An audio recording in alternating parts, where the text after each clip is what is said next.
All right. Well, thanks everybody for joining us tonight. Again, my name is John. I'm with Polk County. I deal with all types of water projects. I work with many of the communities across the metro. And over the last 10 years, I've helped hundreds of people do soil quality restorations in their own yard. So I'm just going to walk everyone through the practice, share some of the details, talk about some of the commonly asked questions, and also share some of the program details about why what we're doing in Clive is a little bit different than what's being done across the metro, but it's proven to be very efficient and provide a lot of cost savings to both the city, to our grant funders, and to residents. But before we get too deep into like what is soil quality restoration, it's really important to kind of create a baseline of knowledge. And when I do that, I share a couple of pictures that I think kind of talk about what's happening in our urban areas and our residential neighborhoods. So it's really important to note that in Iowa, in these residential neighborhoods, once water goes into your storm sewer system, many of you have likely seen these curb intakes on your streets. That water is going into a storm sewer, which is then going to a river, stream, or lake. The city of Clive in particular, all of the drainage from those neighborhoods in Clive are going to Walnut Creek. Now, what's really important is how can we slow that water down and clean it? So I always throw this picture on the bottom left here. This is from Okoboji Lake, arguably one of our best water quality lakes in the States. And even around Okoboji, those storm sewers carry water directly to the lake. And if that water is carrying things like soil, grass clippings, pet waste, all of those things are going to impact that water quality. And here in Clive, that water is going to Walnut Creek. And the second part is the speed of that water coming off of those rooftops and those streets and going into a pipe is very fast. So when that water is carried very quickly to our small streams, you have things like there on the bottom right. That's a picture of an area in Des Moines, a creek that used to be very small, but as it was built around it, the stream began eroding very quickly. So as we were working with homeowners, we are always talking about, are there ways we can filter the water, we can slow it down, and ideally get it to soak into the ground like it did back when it was a prairie 200 years ago. And that's where I throw this picture up. What we're talking about today is trying to do just that. So water's coming off of rooftops, it's flowing into your driveways, it's possibly even flowing right off of your turf grass. Many of us, as we're going to talk about today, don't have the best soils. And whatever's happening on that lot, that water's going to come off very fast. It's going to, if it makes it to the streets, it's going to go into a storm sewer, and it's going to compound some of those water quality, erosion, and flooding issues that we have. Now, there's lots of practices that you can do, and they range from things like a rain barrel on the bottom left there that I often joke with people. It's like the gateway drug into treating water. And I say that because when people install a rain barrel, I always tell them, find the smallest section of roof you can find, because you're not gonna believe how fast that rain barrel fills up. And when people do that, they oftentimes come back and say, I couldn't believe how fast it filled up. What else can I do? Because there's a lot of water coming off my property. Soil quality restoration, as we're really going to get into today, has been our most popular practice across the metro. Permeable pavers are another great example of actually a paver system that can soak in water. And then rain gardens, which are like a beautiful prairie landscaping piece that can soak in water. So lots of things we can do. But like I mentioned, the one practice that time and time again has resonated with homeowners across Polk County has been addressing some of our soil issues. So what we've seen, especially in homes built since the 1980s, when mass grading started to occur, is homes are left with very poor soil quality. They have compacted clay soils, soils that don't soak in water very well, which leaves grass that is struggling often to grow and be healthy. So as a result, what folks often turn to if they want to have a green, good-looking lawn is either increased fertilizer application, increased watering, and really putting a lot of work into trying to keep that grass green, when the issue is most commonly poor soils beneath the grass itself.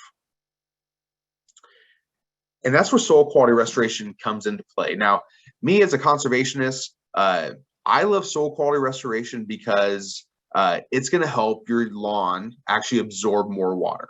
But for a homeowner, and again, I've talked with so many people, a benefit right to a homeowner is a greener, healthier lawn. Now, this is a picture about 2 weeks after an application that we did in Ankeny.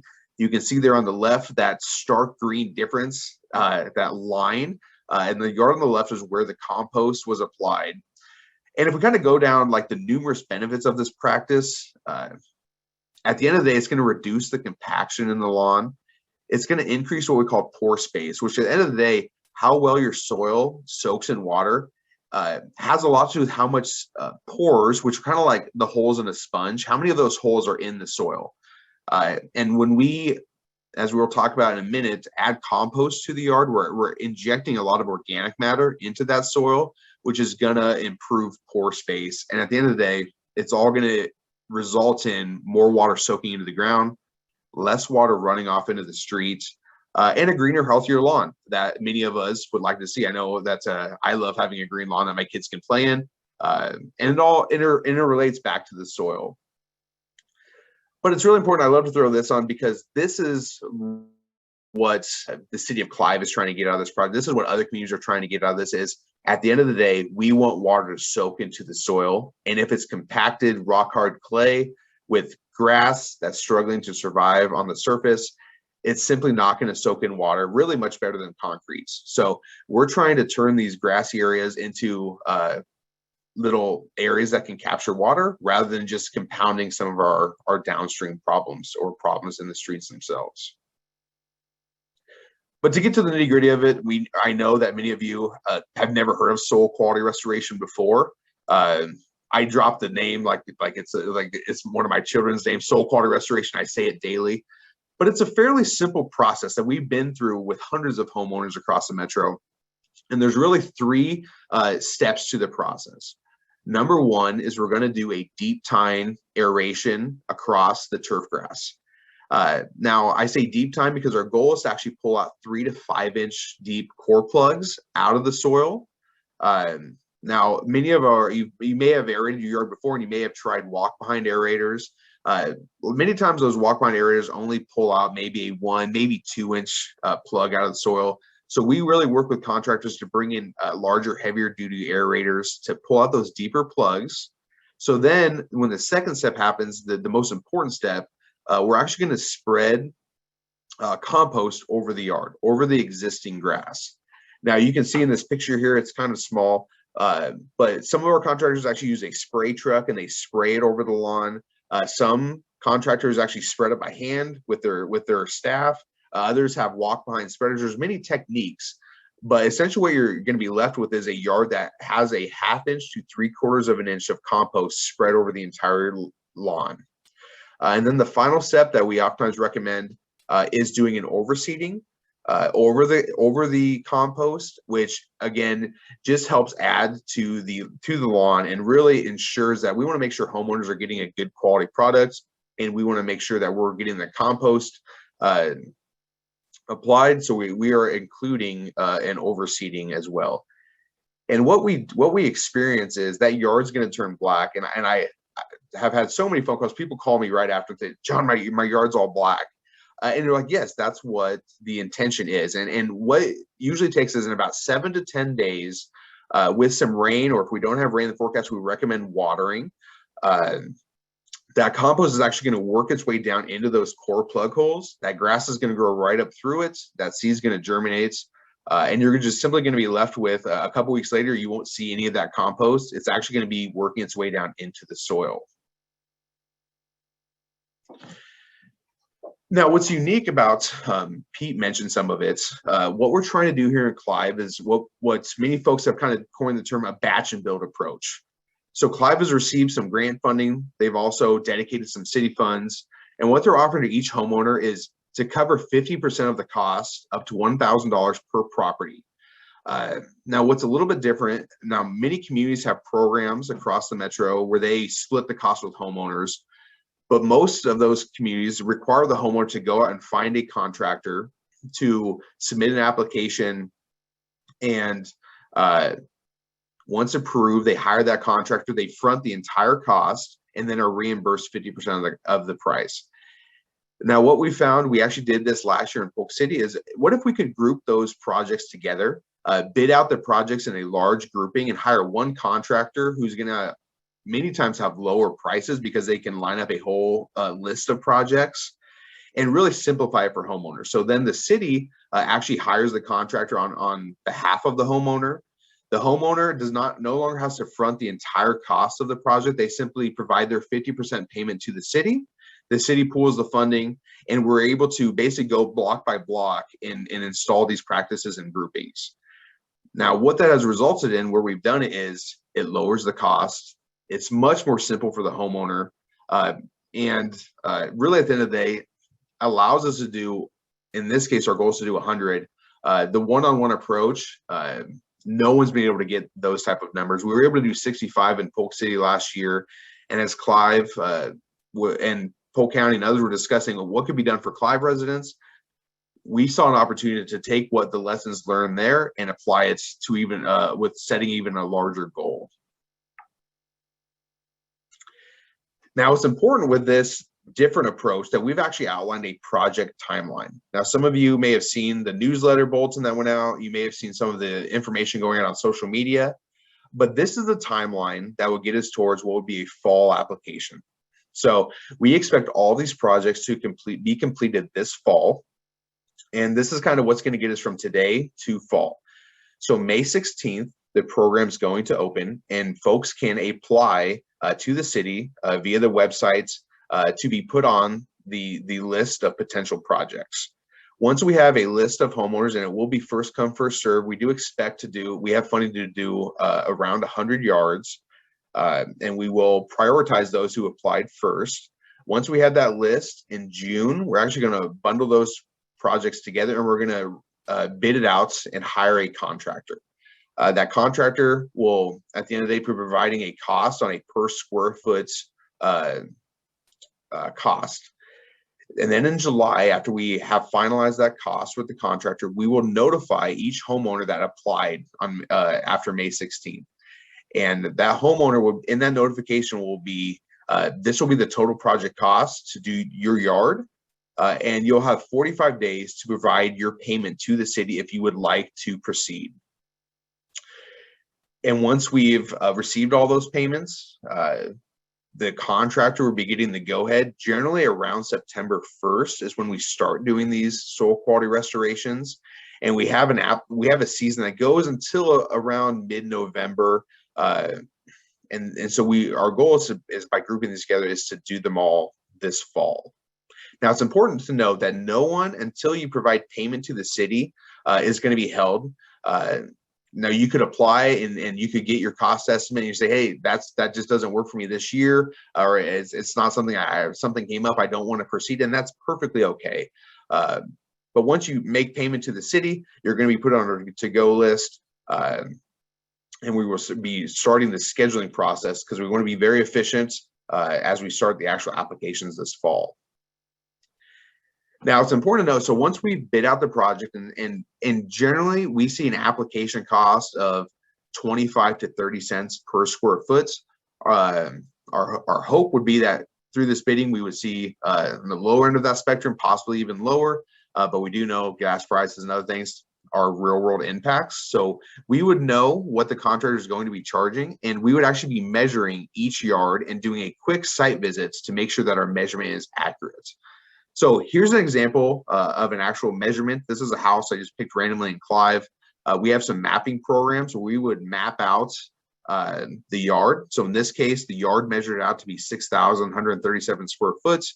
We then measure the right-of-way, which is the area between the street and the sidewalk. We add those together, we get about 6,832 square foot. If our contractor price was 25 cents per square foot, that would equal a total project cost of $1,708 for this soil quality restoration. Now, with the funding being provided by the city, the homeowner will be notified that their portion for the project would be $854, and they'd be given a 45-day window to provide that payment to be moved on to our to-go list. Now, I'd say this is a process we've done. We've also looked at options like going out and like real measuring the yards, but what we found time and time again is this is very accurate. However, we know that things are constantly changing in people's homes. So that's why we do a site visit, because say a shed was put up or a patio was poured, or the lot line is off, which all these things do happen, we would be able to mark it on this map, measure some of those changes, and give the most accurate map possible to the homeowner. We also want to mention that we would like to and are planning to do a couple different tests with each yard that is participating in the program. We are going to be taking a few small core samples in each yard, because we really want to create a baseline information of like what are the soils in Clive, and document what type of benefits did we get from doing these soil quality restorations. Because as the city is getting into this, they want to ensure that this is a good investment of dollars and we're getting the benefits that we expect to see. On a select number of yards, we'd also would like to do what's called an infiltration test. Essentially, it's placing this ring of metal and doing a test before and after the application to measure how well the water is actually soaking in. Because at the end of the day, our goal is to get these yards to soak water in better. That's what's going to help the mini water goals of the city of Clive. So we would be in touch, but everyone would actually be provided a report of what their soils are, both before and post application. Now, to get into a few of the frequently asked questions, a couple of them have to do with homeowner steps. So folks are always like, well, what's my role in this? On top of obviously providing your 50% payment to the city, we like to point out that homeowners would be notified 7 to 10 days prior to a scheduled SQR. They'd also be provided with a pre-application checklist. So we want to make sure you know when the contractor is coming. We also want to make sure that you know what we expect when the contractor shows up to your yard. One of the very important things is locating and marking private utilities such as sprinklers and invisible dog fences. Now, when we do that deep tine aeration, some of these very shallow utilities, we want to know where they are so we can ensure that they don't get hit by the aerator. We'd like lawns to be mowed likely a little bit shorter than you usually do. We generally say 2 to 3 inches, but don't scalp your yard. And that's going to allow some active growth once the compost gets applied. It's going to grow right up through that compost, which is exactly what we want. And then lastly, we ask that homeowners pick up their pet waste. It just makes things a lot cleaner for the application. Now, after the application, there's also a few steps that we want to share with homeowners. First and foremost, the yard is immediately safe for both kids and pets. However, this compost, and I'll get into like what is this compost, it can be sticky when it's wet. So if you have kids, I know I have kids and dogs, if they run through the yard with their shoes, it can track in the house. You're going to want to wipe the paws. That's just going to be a part during that 7 to 10 day period before the grass grows right up through the compost. We ask the folks wait at least a week before mowing, as well as occasionally you might have some areas that have a little bit thicker compost, or it gets compacted. Say someone walked on it, for example. There may be a couple of scenarios where you might go there with a rake and just fluff your grass up through it. Having been around lots of these projects, we would check immediately after application, and if there was, say, a lot of thick or crusted areas, we'd have the contractor come back and do that raking. We've had a lot of luck with local contractors, but if you ever do see any spots, we'd say, hey, just fluff the grass up through it. And we do recommend, if there's no rain in the forecast, watered for 2 to 3 times a week for that first 2 weeks. Couple questions about compost. The compost being used for these soil quality restorations will be the Grow Gold compost from Metro Waste Authority. It's going to be being brought over from the East landfill. This compost is not used with manure. It does not have that in it, which is always a top question. Also, the compost does not smell when it gets applied. It's kind of like light, fluffy dirt or soil, but the compost is not dirt. So if you have uneven areas in your lawn, we would say you would not expect it to be used to level your yard. Like the soil quality restoration is not going to level low spots in your yard. It's truly going to infiltrate. It's going to go down into your soil.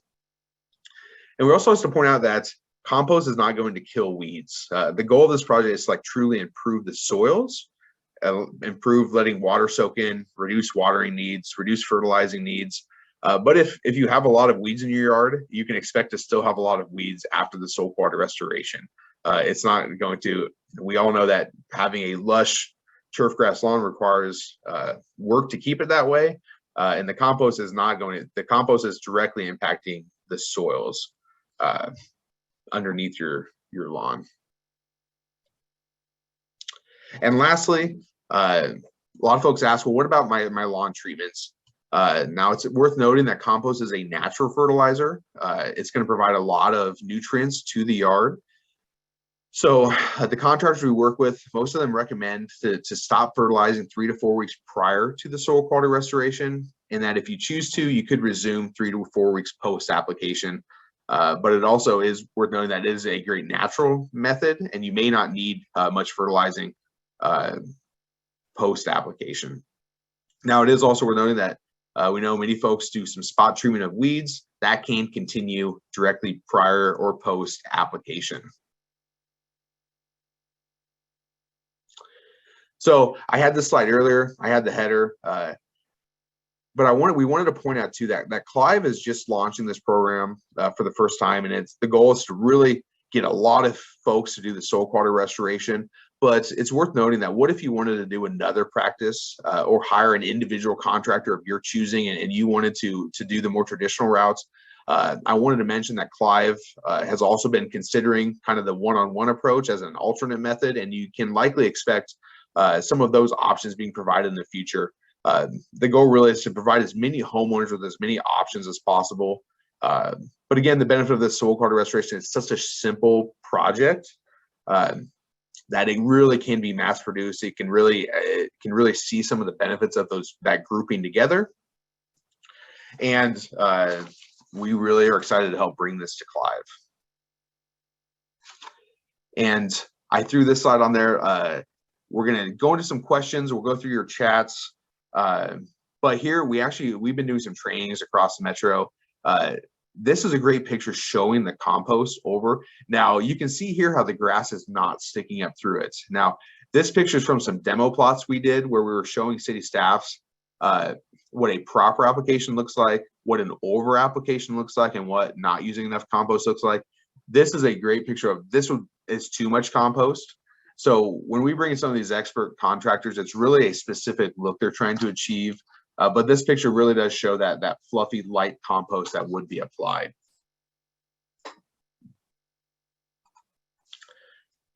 So I know that's a lot of information, and I can go into the chats and start going over some of the questions that came up.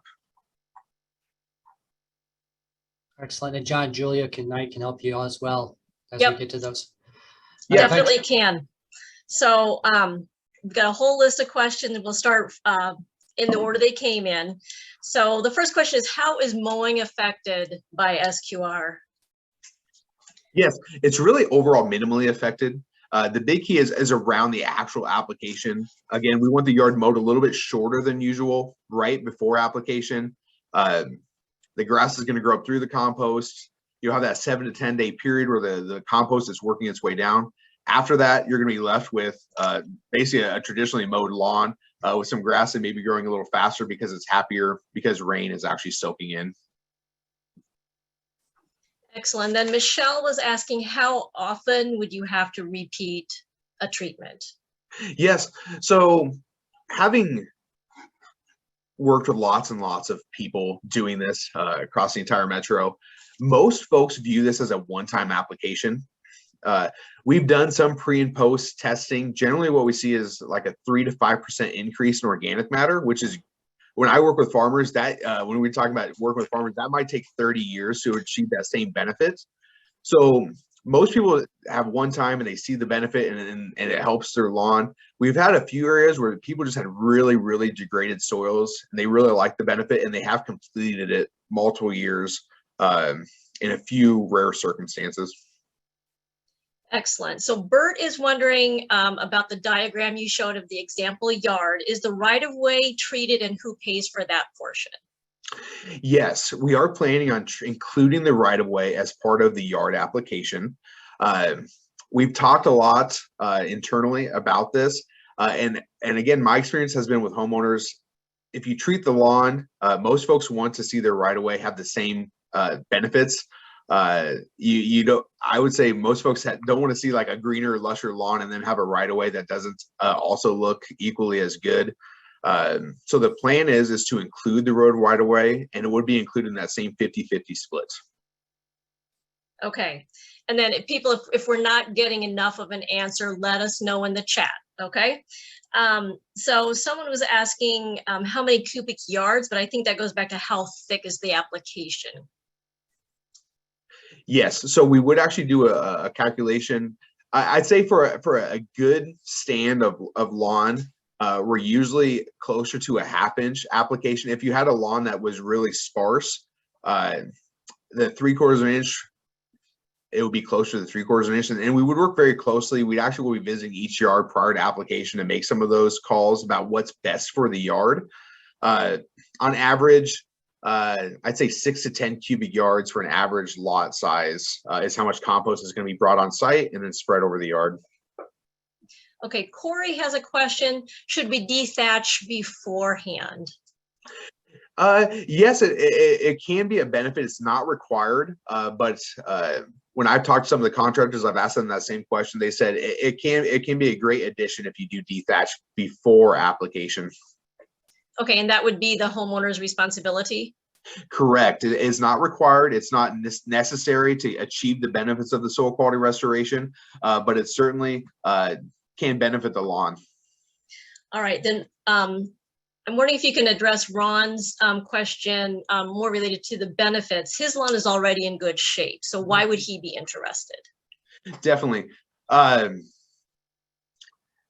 say the benefits could be twofold. One, it's going to simply allow more water to soak into your yard. Now, I don't know how much you water your lawn, but that could be a consideration.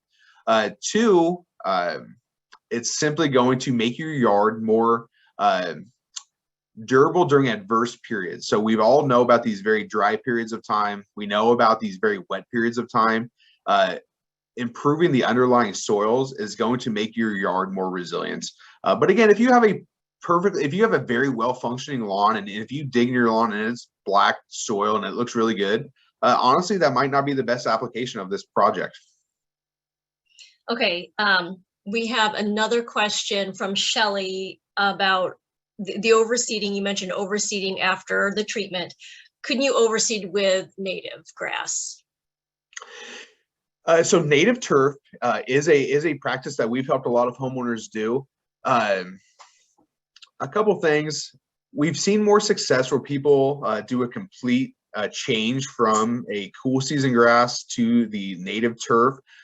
In my experience, I haven't seen the native turf take off very well. It tends to be outcompeted by the cool season, and it can create some kind of a blotchy effect if it does take off, because it's a very different color and greens up at some different times of the year. So it could be something that could be explored. To be honest, not a lot of folks have done it in Central Iowa, but if that's something that interests you, definitely reach out and I could share some locations or some examples of what we have done. Okay, and so we can have you send an email if you are interested to waterresources@cityofclive.com, and we can get that to you, John. Yes. We have a question here about yards that have some sloping or some considerable amount of grade. Will this wash away? Yes. Yes. No, it will not. So what we see when it rains is this compost gets very tacky and it sticks. So I would say we would want to review your yard before. We would review your yard before application, but we have not had that issue. We've done soil quality restorations on some very steep yards, and generally the combination of it getting sticky when it rains. However, if we say we had some downspouts that were directly pointed right onto that hillside, those downspouts may cause some washing. So we might look at maybe putting some temporary extensions on those downspouts. That might be a localized site that we may talk more specifically with you. But as far as just rain falling on the hillside, we have not had a problem with it washing away. Okay, so Brad is asking how the compost is applied. And I heard you mention one. So there's 3 common techniques. Now it varies by contractor. I can tell you one contractor for the Metro, they have a large spray truck and they pull up and they actually spray it out of a hose over the existing lawn. There's another contractor that actually he would show up with a crew of about 6 folks. They would wheelbarrow and spread it by hand. And there's a couple out there that have tested different spreader techniques, but there's no one right now in the Metro using the spreaders extensively. What they found is either doing it by hand or with the spray truck is the 2 most successful ways. The problem with the spreaders, it can, if it gets wet at all, it doesn't spread very well out of those spreaders. Okay, so someone's asking about what leads to poor quality soil in the first place. I think I want to leave that to the end. We do have people asking about irrigating. You mentioned if it doesn't rain. A lot of people have chosen every year to have an inactive irrigation system. So how important is it to water? So I would say it is important to water. If we apply and there's no rain in the 10-day forecast, my recommendation would be, now a lot of people have not followed this recommendation, they've been perfectly fine. But to make sure we're simulating that, we want that grass to be actively growing up through the compost. Watering is the best way to do that. So a lot of folks set up a temporary watering system, as simple as like putting a sprinkler out there and moving it a little bit. Some of our contractors have pointed me, I don't, like at my yard, I don't do a lot of watering, but they've pointed me towards it's called the tuna can method. You can look it up on YouTube. It's a great way to like see if you're watering enough and give some guidance. So if you don't water very often, we will definitely share some guidance on recommendations for watering. Again, we want that grass to grow right up through it. We want that compost to work its way down, and we want 2 weeks later to be nothing but a greener lawn, and that compost is underground doing its job. Thank you. So I'm also wondering here for this question, if you are not seeding until mid-November, how realistic is it to expect that seed to be established before we have a freeze? Yeah, so I would say we would have no expectation that it would be germinated before we have a freeze. What our expectation would be is it would sit dormant until spring. Now, to be perfectly honest, we would expect a lower germination rate than those that are seeded during the seeding window. However, the seeding is really a side part of this practice. The big key is the aeration and the compost spreading. The seeding is kind of like, it's always an extra layer of benefit for the homeowner that we realize, and work with our contractors, they all recommend it. So we would expect, if it's after the seeding window, a lot of that seed to sit dormant over the winter and to germinate in the spring. Okay, and then we need a little bit more. Some people maybe came a little later.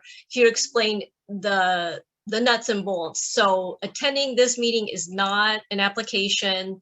How do we know how much it's going to cost? Just what are the steps a resident needs? Absolutely. So May 16th, the program will open for applications. It's a very simple process. You sign your name, address, look through a couple of details and say, yes, I'd like to be put on the list for a potential project.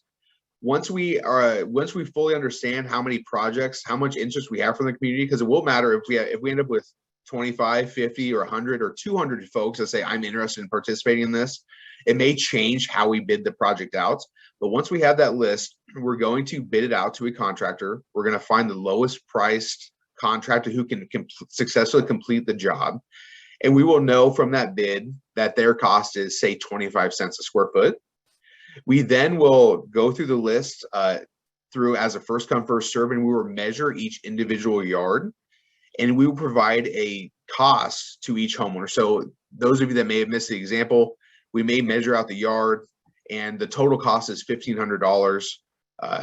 Half of that cost would be $750. You would be notified that says, homeowner John Swanson, your application has been accepted. Your final cost would be $750. Please provide that payment to the city of Clive in the next 45 days. If you choose not to proceed at that time, again, it's totally okay. There's no problem at all, and we would simply move down the list. Once all those once you make your payment to the city, you are formally on the list to move forward. And once we have our list, we're going to create the most efficient application process for the contractors. We're going to be honest, we're going to go street by street. We're going to try and group them based on geographical area. And you would be notified about a week prior to application. That's the contractor, this is your day, and this is your pre-application checklist to make sure your yard is ready when that contractor shows up. All right. So now we're getting questions about the soil. So one was how do we prevent getting poor soil quality? And then there's another question, how does SQR compare to adding gypsum to your soil? Yes, so a couple great questions there. The best way to avoid having poor soil quality is to work closely with developers and home builders to ensure these issues don't happen. Now, I can tell you, I'm with Polk County, but as I work with Clive, Clive is maybe taking one of the most proactive approaches to doing that, to the point where new developments are required to actually restore topsoil. So we understand that there are some newer neighborhoods in Clive that actually have very good topsoil. We also understand that you can always improve topsoil and increase the water holding capacity of that soil. So we're not excluding any part of town, but new homes being built in Clive are being held to a higher standard than most communities in the metro. However, a lot of damage has been done over the last several decades, and those homes that are sitting there with poor soil quality are really where we hope to see a lot of these applications being completed. And to be perfectly honest, I'm not super experienced with the gypsum. I know it interacts with the clay and actually works to change some of the characteristics of that clay, but I can't speak too much to it because it's just not something I've been around greatly. Okay, I think we've got all of our questions answered. Other than I will be sending out 2 emails when we're done. Again, just more of these like step-by-step questions. So I will send a recording link of this meeting to everybody. And then someone's asking like, what time on the 16th can we get our applications in? I'll send you a link closer to the 16th with the application form. Let's see if there's anything else here. Okay, oh, I did forget this. So Daniel's asking, I'm responsible for maintaining a large apron between the sidewalk and street that is city owned. So would the city consider including this without any cost to me since it's city owned land? I say So we're looking for who owns, you're just looking at the residential yard?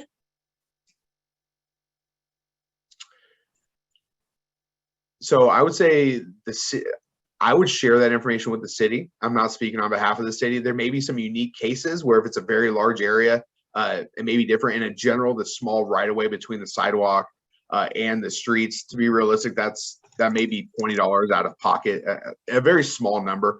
But if there are some extenuating circumstances, I would say share that information. And I believe that the city's going to try and come up with the most feasible option to move forward. We don't, to be honest, to do this this many yards, we can't have everyone having something different, but there are always unique circumstances. Oh, we do have another question. If you Did you have time. something, Pete, you wanted to add? Just that Daniel would be happy to work with you on that. If you want to send in your information to City of Clive, excuse me, to Water Resources at cityofclive.com, we can continue the conversation. Okay, so someone's asking about fallen leaves, if that will change anything. It will not. So when you mow prior to application, if there are leaves on the ground, a lot of those leaves are going to be mowed up. We haven't had issues. When we did 65 last fall in Polk City, we had leaf drop immediately after on many of the yards. It hasn't been an issue. I'd also share from my experience, like spring is when we have most people interested in doing soil quality restoration, but fall is the best time to do it because what's happening is soon after application, your yards are going to be going dormant. All winter, that snow is going to be melting and pushing that compost down. It's going to work its way down. And we see some of those immediate benefits first thing in the spring. So it just hasn't been an issue, the leaf drop.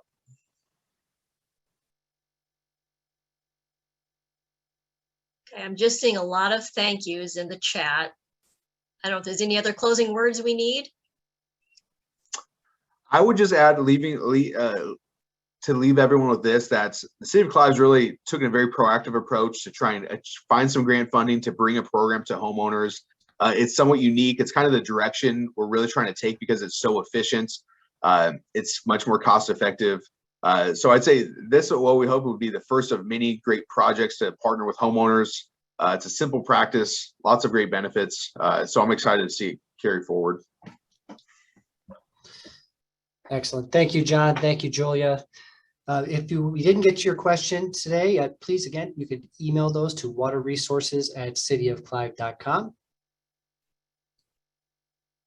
And we'll get back to you as quickly as possible. Watch for those emails coming from Julia or from the waterresources@cityofclive.com account with application instructions, dates, times, everything else you need to go ahead and get started. And I should also mention that filling out that application, it's a pretty short application, but the faster you get it in, once the application period opens, the better. We want to hear from you early so that we can get rolling and make sure we're all set up for success when we get to the fall. We're all doing our part to be good stewards of our yards, our neighborhoods, and these beautiful natural places like Walnut Creek Watershed and the Clive Greenbelt. And you all are a part of that, and we appreciate you and your interest in this program. Thank you, Julia. Thank you, John. Thanks to everybody who gave us some of their time this evening. We look forward to continuing the conversation with all of you. Thanks so much, folks.